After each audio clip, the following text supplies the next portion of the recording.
Voilà, ce soir on va essayer d'étudier la troisième plaie, appelée dans la Torah Kilim, traduit communément par l'époux. Donc c'est écrit dans Shemot, Perek Ret, chapitre 8, verset 12, jusqu'à verset 15. Donc on va d'abord lire les psukim, en vitesse comme ça. Vayomer Hashem et Moshe, Elom el Aaron.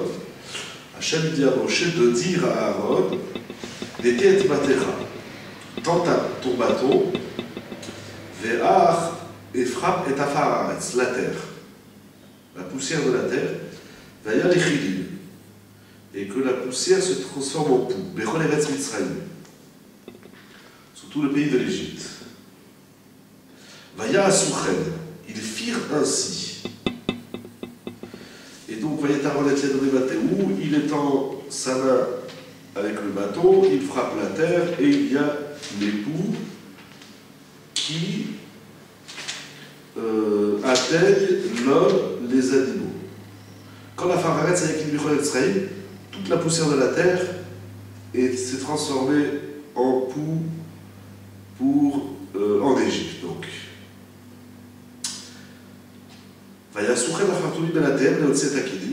les magiciens de Paro ont essayé aussi de faire l'époux, ils n'ont pas pu. Et les poux ont frappé les hommes et les animaux. Alors, disent les magiciens à Paro, c'est le doigt de Dieu, Paro renforce son cœur, il ne les écoute pas, tel que Dieu avait annoncé, avait dit. Voilà, bonne soirée à bientôt. Ça, c'est les psukim. Alors, il y a pas mal de petites questions et il y a des grandes idées. D'abord, c'est écrit qu'Hachem, il dit à Moshe de dire à Aaron de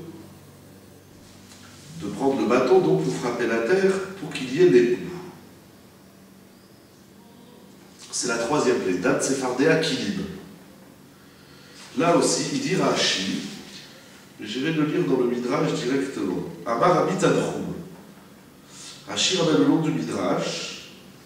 Amar Lo Akadosh Baruch Hu le Moshe. Akadosh Baruch Hu dit à Moshe, la terre, la poussière de la terre, qui t'a protégé lorsque tu as tué l'Égyptien, il ne convient pas qu'elle soit frappée par toi. Ça veut dire que au début de Shemot, on avait un épisode que la Torah raconte, que Moshe y voit un Égyptien qui se bat avec un Juif, et c'est écrit dans le passage que Moshe, il a frappé l'Égyptien. L'Égyptien meurt. Je ne sais pas si je vais retrouver ici le passage, mais c'est au début de Shemot. Et puisque l'Égyptien meurt, et il est tout de suite englouti dans la terre. Il ne faut pas qu'on retrouve Moshe. Ce que tu dis, c'est pas Moshe qui l'a englouti. Non, c'est l'Égyptien. C'est écrit clairement dans la soupe. Je crois que j'avais en tête. Si je le retrouve, sinon il faudra chercher quelque chose. C'est au début de Shemot. Voilà. Voilà. C'est écrit dans Shemot chapitre 2, verset 11. Vaïe Bayami Mahem, Moshe il grandit. Il sort vers ses frères, Vayar Bessimlotam, et il voit donc la souffrance du clan Israël. Et il voit un Égyptien qui frappe un Juif. Ish Mitzri Make Ishivri. Alors qu'est-ce qu'il fait Moshe?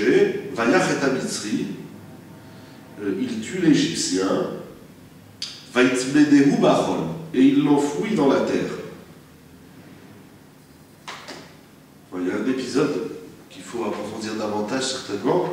Et donc, Akadosh Baruch Hu, il dit à Moshe, puisque... Donc c'est Moshe qui l'a enfoui. Voilà, c'est Moshe, il n'a pas été englouti, j'ai pas dit, c'est juste.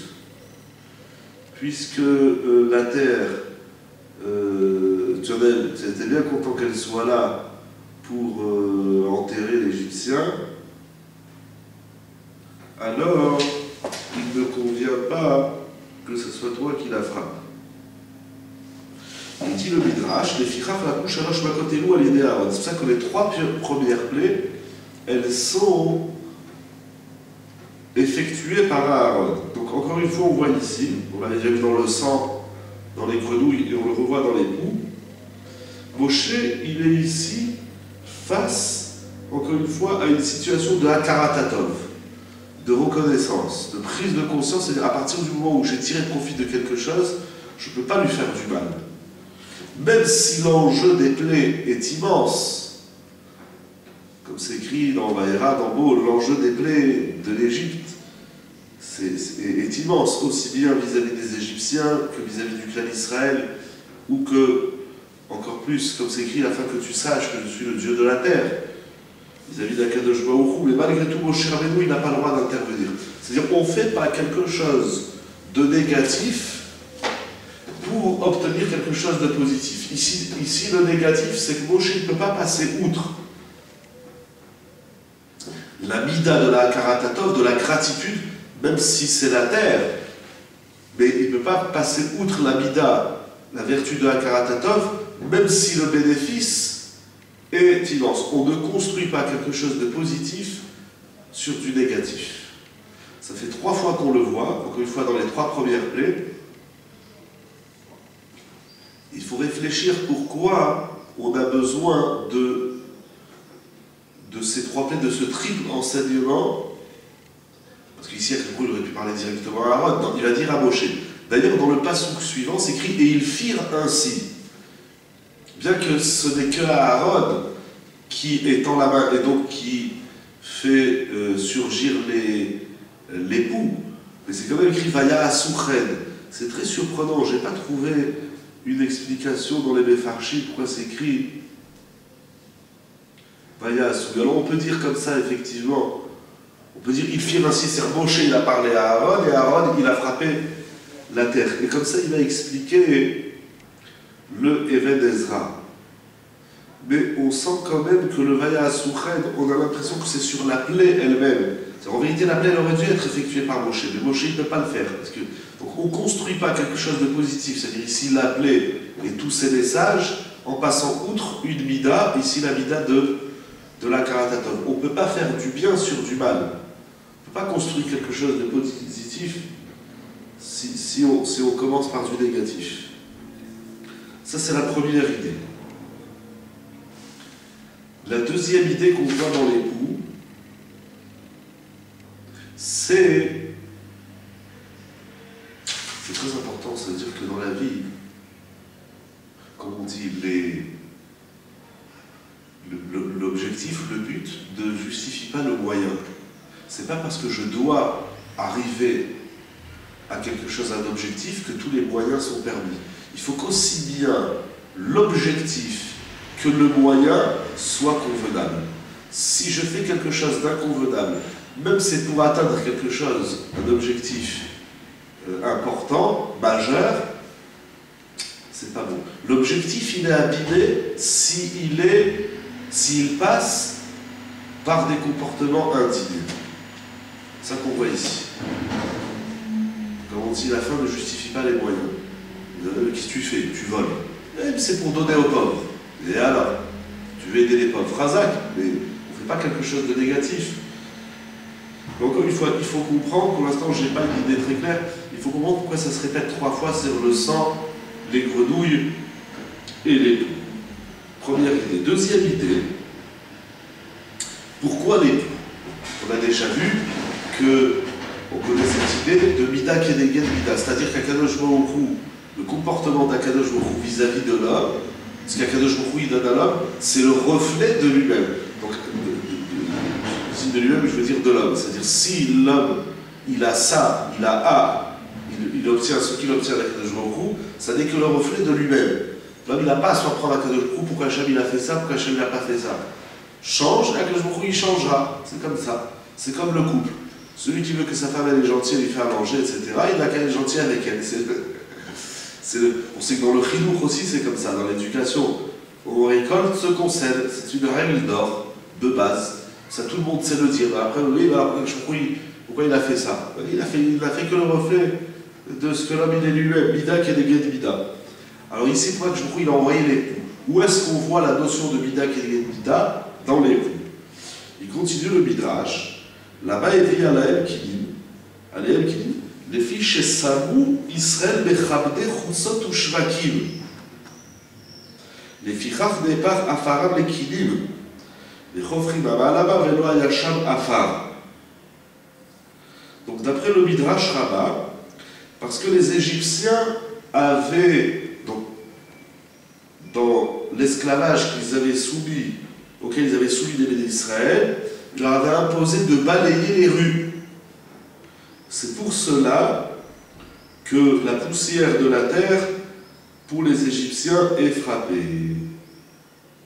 Donc c'est le Midna qui dit, c'est-à-dire qu'ils ont soumis, ils ont rabaissé les bénis d'Israël à la poussière de la terre en les faisant balayer. C'est rigolo, c'est-à-dire que balayer, c'est pas quelque chose de très noble. Alors, ils devaient, et le Midrash dit que les poux, ça veut dire que sur une coudée, c'est-à-dire sur 50 cm de profondeur de la terre, il n'y avait pas de terre. La terre était remplie de poux. Comme il est dit dans le verset, Kol afar haaretz hayakilim. Donc là, on voit bien le bida kedeged bida. Ce qu'on traduit en français, mesure pour mesure. Mais le Hetz Yosef, il ramène un midrash les Kartov, qui dit que les Égyptiens, ils empêchaient les enfants d'Israël de se laver. Or, on sait que lorsqu'on ne se lave pas, eh bien, ça crée la crasse, ça crée des petites dépouilles, on va dire, ce qui causait bien évidemment du tort au clan d'Israël. Alors c'est intéressant, c'est-à-dire d'après le Midrash, donc la version du Midrash qu'on a, c'est-à-dire ils ont manqué de respect. Donc ça veut dire, les Égyptiens n'avaient pas de kavod, de respect envers le clan d'Israël. Ils disaient, allez, va balayer, il est traité comme ça, voilà, ils leur donnaient pas des tâches nobles. Donc c'est-à-dire que l'époux viennent rétablir le kavod d'Israël. Mais comment ça se manifestait? C'est-à-dire l'Égyptien, il recevait des coups, enfin, c'était quoi la relation? Oui, donc ça veut dire comme ça. Le passou dit la terre est devenue, c'est rempli de poux, vateyakinam. Non, c'est pas ce passou que je voulais dire. C'est écrit Kol afar haaretz, Kol afar haaretz hayakilim. Donc c'est-à-dire que toute la terre, la terre est devenue poux, jusqu'à une profondeur de 50 cm. Et bien le passou dit Ba'adam ou Ba'mema, c'est qu'il y avait des poux de partout. Sur les hommes et sur les animaux, ils avaient des poux de partout.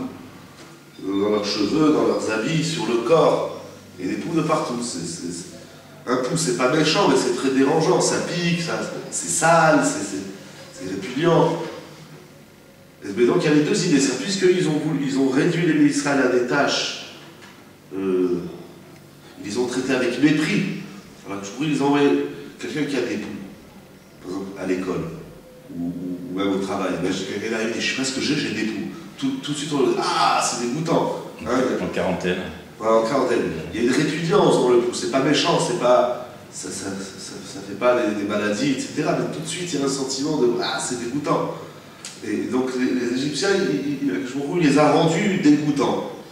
Ça c'est d'après le Midrash et les Kartov. D'après le Midrash. Non, pardon. Donc ça veut dire. Voilà. Donc c'est-à-dire, puisqu'ils ont eu un rapport de mépris, manque de respect envers le clan d'Israël, alors je crois qu'il va leur envoyer une plaie pour leur montrer qu'est-ce que ça veut dire que de manquer de respect à autrui. Le kavod de l'autre, le respect, l'honneur, c'est quelque chose de très important dans la vie, on le sait dans le couple avec les enfants, ou même, bien sûr, avec élèves, ou les parents avec les enfants, les parents, même dans la vie de tous les jours, au quotidien, le kavod, c'est quelque chose auquel tout le monde est sensible. On dit, ah, bah, ça va, ça va, ne dis pas bonjour, ou tu me bouscules, c'est pas vrai, tout le monde. Il y a des gens qui sont plus sensibles, d'autres moins sensibles, et tout le monde est sensible au kavod. Quand un homme il parle mal à sa femme, une femme elle parle avec son mari, elle va dire ah ça va, je m'en fous. C'est pas vrai, ça peine. Tu dis quoi? Tu dis que le non-kavod égale pou? Pardon? Le non-kavod égale pou. Exact. Voilà. C'est quelqu'un celui qui donne pas du kavod à l'autre, du respect, de l'estime, de la considération, tout ça, ça rentre dans le kavod. Alors il est un pou, c'est-à-dire le pou, il n'a pas de respect pour la personne, il va de partout, il dérange, ça va, laisse-moi tranquille, sale petit pou. Non, on a ce sentiment tout de suite de mépris envers quelqu'un qui a des poux. Donc Shouchrou, il a envoyé les poux pour qu'ils corrigent. C'était que le reflet d'eux-mêmes. Voilà, ça c'est l'idée du... Ça c'est d'après le Midrash Rabbah. Mais d'après le Lekartov, les poux c'était pour piquer. C'était un peu comme des moustiques, c'était pour ouais, ça pique, ça dérange, ça gratte. Et donc, c'est quoi le Mida qui est des Mida? Le Mida, c'est de la même façon qu'ils ont empêché les Béné Israël de se laver, donc d'être sales et donc d'être dérangés par la saleté qui entraîne les poux. Donc, c'est-à-dire qu'ils ont causé du tsahar, de la souffrance physique, alors que je prie de envoyer les poux pour qu'eux aussi souffrent de cette souffrance physique. Donc, est-ce que les poux viennent rétablir le kavod ou le tsahar, la souffrance? Donc, c'est deux idées dans le Midrash. Il continue le passage qu'il a dit. Donc, on sait que les magiciens, à chaque fois, ils essayent de faire la même chose, mais là, ils n'arrivent pas. Ils n'arrivent pas à faire des poux. Sur le sang, ils ont réussi à transformer l'eau en sang, mais là, ils n'arrivent pas. Alors, avant de dire cette idée, on terminera avec cette idée. Alors, non, on va le faire dans l'ordre des psukim, c'est plus simple. Alors, pourquoi il n'arrive pas? Alors, il dit le Midrash, c'est aussi un des dans Rashi, mais je lis dans le Midrash. Amar Rabbi Elazar, Mikana Talamed, Shed Hashem, Echol Limrod, par contre, Mikeseo. Voilà. Il dit le Midrash, c'est ramené dans Rashi, c'est-à-dire que les magiciens, ils ont besoin, les sorciers, les sorcelleries aussi, ils ont besoin d'un élément d'une taille minimale d'1 millimètre. Quelque chose qui est trop petit, ils ne peuvent pas reproduire. Ils ont besoin, il faut qu'il y ait au moins quelque chose. Minimum 1 millimètre, c'est la taille d'un grain d'orge. Ça veut dire quoi? C'est-à-dire que les Égyptiens, les sorciers, ils essayent de reproduire les poux, ils n'arrivent pas. Qu'est-ce que les poux nous enseignent? Il dit Rav Zilberstein, il écrit dans Alelu Leshabeach, dans son Sefer Alelu Leshabeach, il dit que les poux, parce que ça, ce qu'on a vu ici dans les Midrashim, comme on a déjà vu plusieurs fois, les plaies, elles ont un message pour le clan Israël, elles ont un message pour les Égyptiens. Pour les Égyptiens, donc on a vu les deux idées, le kavod ou le tzad. C'est quoi le message pour Israël? Nous, qu'est-ce qu'on doit comprendre de cette plaie? De chaque plaie, il faut apprendre quelque chose. Qu'est-ce qu'on apprend de cette plaie? Il rappelle Rav Zilberstein une idée fondamentale dans la vie, et dans la Torah, et dans la vie en général. L'époux, c'est quelque chose d'infiniment petit. L'homme, il oublie l'infiniment petit. Aujourd'hui, avec la découverte de la science, surtout dans le médical et autres, on se rend compte qu'un petit virus, Dieu préserve, alors allez-nous, une petite maladie, un petit truc, ça veut dire, quand ils disent, Dieu préserve, allez-nous, c'est juste pour l'exemple, quand ils disent un tel, il a une tumeur. C'est quoi la taille? C'est 1 centimètre. Même pas, des fois c'est un demi-centimètre. Mais on croyait que la tumeur c'était gros comme ça, non, c'est quoi, un petit truc comme ça, oui, ça peut déstabiliser la vie de l'homme. À Kadosh Baruch Hu, ça c'est dans le négatif, mais c'est comme ça aussi dans le positif. Par exemple, on va parler un peu du kavod. C'est quoi le kavod? Le kavod, c'est pas quand quelqu'un il vient, alors on va lui mettre le tapis rouge, on va lui amener 3 chaises, et on va lui servir un repas comme Shlomo Améler. Non, des fois le kavod c'est rien, ça se joue sur rien. C'est un mot. Des fois c'est juste un regard. Pourquoi tu me regardes comme ça? Ou bien pourquoi tu ne m'as pas regardé? C'est un clin d'œil, c'est-à-dire le kavod. Mais ça se joue sur des choses qui sont minimes, qui sont vraiment infiniment petits. Mais l'homme il oublie ça. L'homme il fait attention, voilà, que aux choses qui sont imposantes, qui prennent de la place. Des petites choses, on néglige, on ne fait pas attention. Même dans la Torah, on a toute une paracha qui parle de ça, c'est la paracha de Ekev, dans le livre de Devarim, il y a Ekev Tishmeoun. Ekev Tishmeoun, ce sont les mitzvot qu'on piétine, c'est-à-dire il y a des mitzvot importantes. Shabbat, on comprend que c'est important. Manger kasher, on comprend que c'est important. Il y a des mitzvot que l'homme il néglige. Et pourquoi ces mitzvot, elles sont appelées Ekev?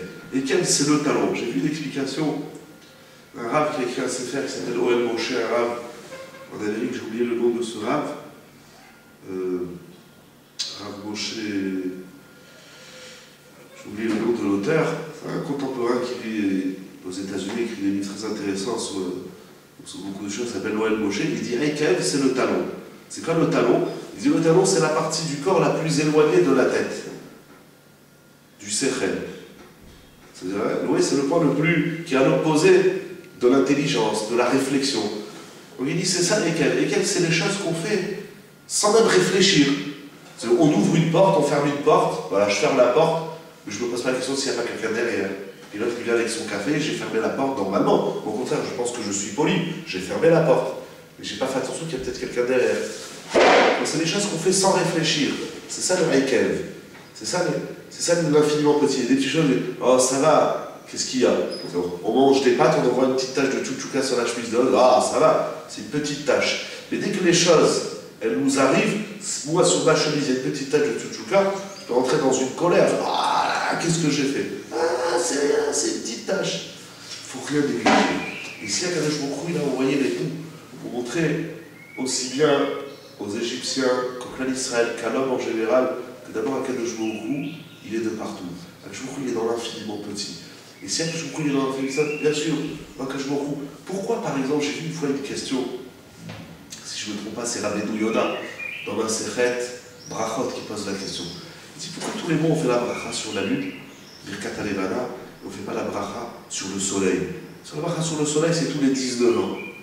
Combien des fois dans la vie on va faire Birkat Achava? 3 fois, 4 fois, 5 fois. Celui qui vit jusqu'à 100 ans, il va faire 5 fois la bracha du soleil. Alors, pourquoi le soleil c'est tous les 20 ans et la lune c'est tous les mois?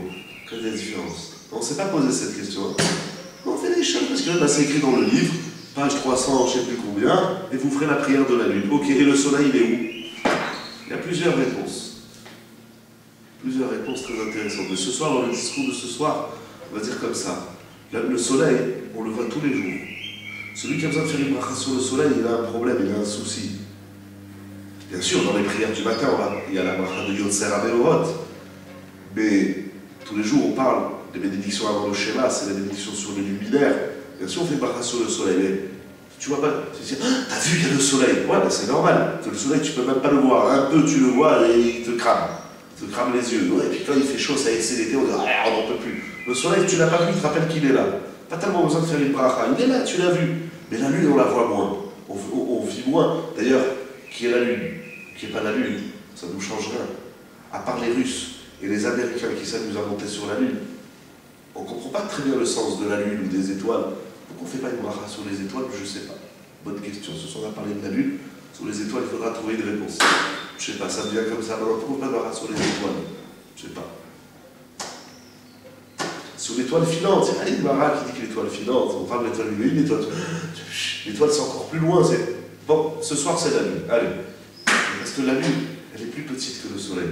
Parce que la lune, elle a été diminuée. On connaît la Mara, on a cette Rouli, dans Rouli de moi, que la lune, elle a été, et dans Shemouot, la lune, elle a été diminuée.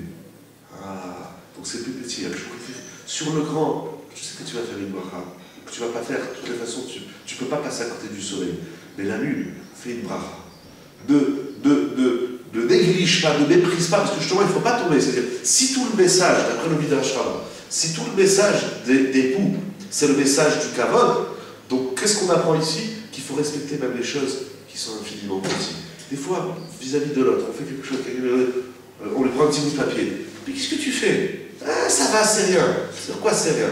Il n'y a pas le c'est rien, le c'est pas grave, ça va. Ça, il ne faut pas le dire à l'autre. C'est oui, vis-à-vis de moi. C'est quelqu'un, il va aller manger la tchouchouka. Allez, mais c'est je ne vais pas faire un plat.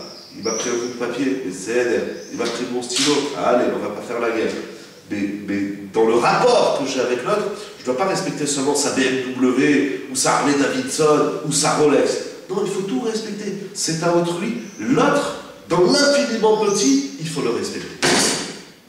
Ça, c'est le message des poux. Rav Zilberstein, lui, le dit dans la Emouna. Il faut comprendre qu'Akadosh Baruch Hu, il est de partout. Akadosh Baruch Hu, il est dans l'infiniment petit. La mer s'est ouverte. C'est immense.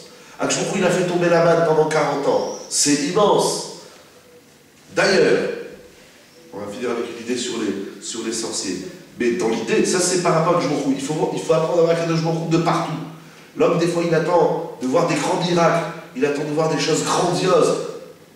Mais chaque centime qu'on gagne, c'est une bracha d'Akadosh Baruch Hu. Bien sûr, celui qui gagne, comme ça, il tombe 10 000, 20 000, 30 000, ah, c'est extraordinaire.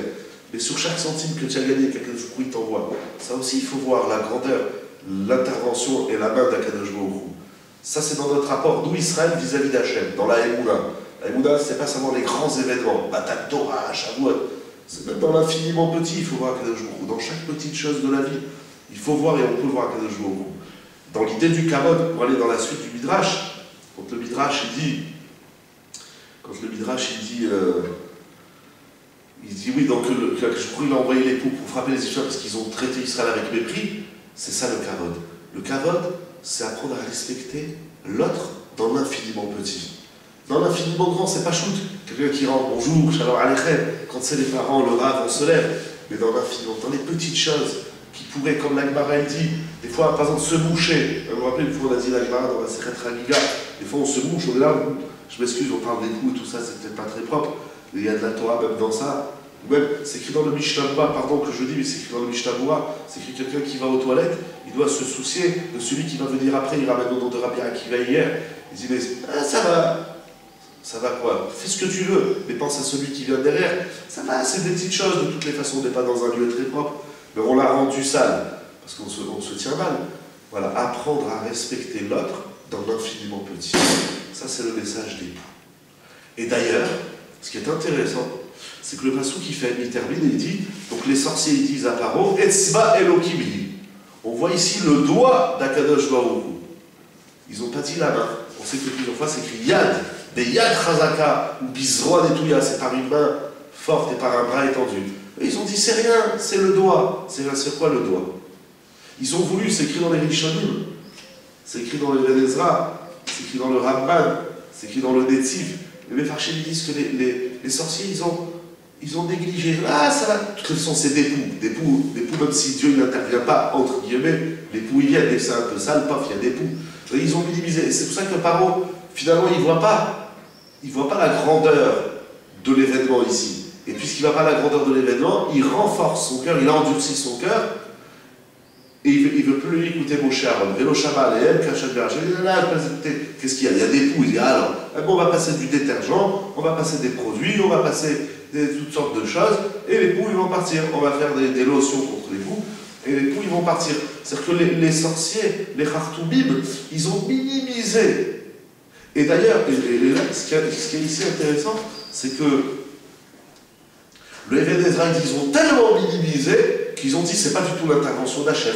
Ils ont dit c'est normal, c'est l'été, il y a des moustiques. On ne voit pas dans le moustique l'intervention d'Hachem.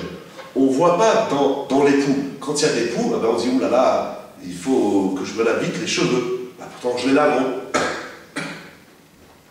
Pardon, j'ai peut-être pas bien lavé quand les enfants ont des pauses, c'est normal, ils traînent, les enfants ça traîne dans les poubelles, les enfants ça va au jardin public, les enfants ça traîne dans les endroits qui ne sont pas très propres, donc ça génère des poux.